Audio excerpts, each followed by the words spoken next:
পরিবেশে যে সজীব উপাদানগুলো রয়েছে, সজীব মানে হচ্ছে বিভিন্ন ধরনের উদ্ভিদ হতে পারে, বিভিন্ন প্রাণী হতে পারে, তাই তো। আর ওর সাথে যে বিভিন্ন জড় উপাদানগুলোর সম্পর্ক, যেমন ধর ওই জায়গায় সূর্যের আলো হতে পারে, ওই জায়গায় অক্সিজেন হতে পারে, কার্বন ডাইঅক্সাইড হতে পারে, এগুলোর মধ্যে যে পারস্পরিক সম্পর্ক তাকে বলা হয় বাস্তুতন্ত্র। তাহলে এক কথায় যদি বলা যায় কোনো জায়গার সজীব উপাদান আর হচ্ছে জড় উপাদানের মধ্যে সম্পর্ককে বলে বাস্তুতন্ত্র। এই বাস্তুতন্ত্রের কি কি উপাদান রয়েছে দেখ ভালো করে।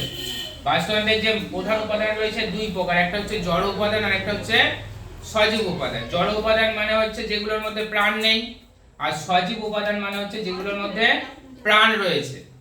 এবারে দেখো এই যে সজীব উপাদানগুলো রয়েছে এগুলো আবার তিন ধরনের হয়। একটা হচ্ছে উৎপাদক বা স্বভোজী, অর্থাৎ যারা সূর্যের আলোর সাহায্যে খাদ্য তৈরি করতে পারে, যেমন ধরো সবুজ উদ্ভিদ। খাদক রয়েছে, খাদক বা পরভোজী বলা হয়, অর্থাৎ যারা উৎপাদকের উপর নির্ভর করে বেঁচে থাকে। খাদকগুলো আবার দেখো তিন ধরনের রয়েছে। প্রথম শ্রেণীর খাদক, যারা সরাসরি উৎপাদককে খাবে, যেমন আমাদের ফড়িং হতে পারে বা হরিণ হতে পারে। দ্বিতীয় শ্রেণীর খাদক, যারা প্রথম শ্রেণীকে খেয়ে বেঁচে থাকে, যেমন ধরো আমাদের ফড়িংকে কে খায়, ব্যাঙ খায়। আবার হরিণকে যদি দেখি তাহলে সেক্ষেত্রে বাঘ খেয়ে থাকে।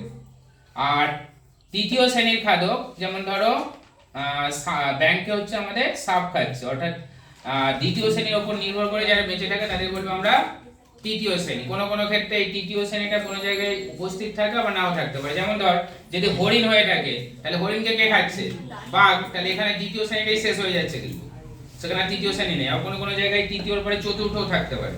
যেমন সাপকে কে খাচ্ছে, ময়ূর খাচ্ছে, তাহলে সেক্ষেত্রে আরেকটা আবার খাদক চলে আসবে চতুর্থ শ্রেণী। বোঝা গেছে? আর আমরা কোন জায়গায় রয়েছি, মানে মানুষ কোন জায়গায় রয়েছে, সর্বোচ্চ স্তরে রয়েছে, মানে একেবারে সবার উপরে রয়েছে। আচ্ছা, আর একটা রয়েছে আমাদের বিয়োজক। বিয়োজক কাদের বলবো না, যারা পরিবেশের ওই বিভিন্ন মৃতদেহ বা বিভিন্ন ধরনের জটিল উপাদানগুলোকে ভেঙে বা পচিয়ে পরিবেশের সঙ্গে মিশিয়ে দেবে, তাকে বলবো আমরা বিয়োজক। যেমন আমাদের হচ্ছে ব্যাকটেরিয়া বা ছত্রাক। আচ্ছা, এইগুলো গেল আমাদের কি সজীব। তাহলে সজীব উপাদান প্রধানত কয় প্রকার যদি বলে কি বলবি? উৎপাদক, খাদক আর বিয়োজক। ঠিক আছে, এবারে খাদকের বা পরভোজীর এতগুলো ভাগ আছে। এবারে চলে আসো এদিকে জড় উপাদান। জড় উপাদান কি দেখছি দেখো, জড় উপাদান আবার তিন ধরনের। একটা হচ্ছে জৈব উপাদান, মানে আমাদের জীব থেকে যে উপাদানগুলো পাই, যেমন ধর প্রোটিন বা ফ্যাট, এগুলো হচ্ছে আমাদের জৈব উপাদান, জড় কিন্তু জৈব। অজৈব উপাদান, যেমন আমাদের বিভিন্ন যে গ্যাসগুলো রয়েছে, কার্বন ডাই অক্সাইড, অক্সিজেন, এগুলো হচ্ছে আমাদের অজৈব উপাদান। আর একটা রয়েছে ভৌত উপাদান, যেমন সূর্যের আলো বা হচ্ছে আমাদের বায়ু শক্তি।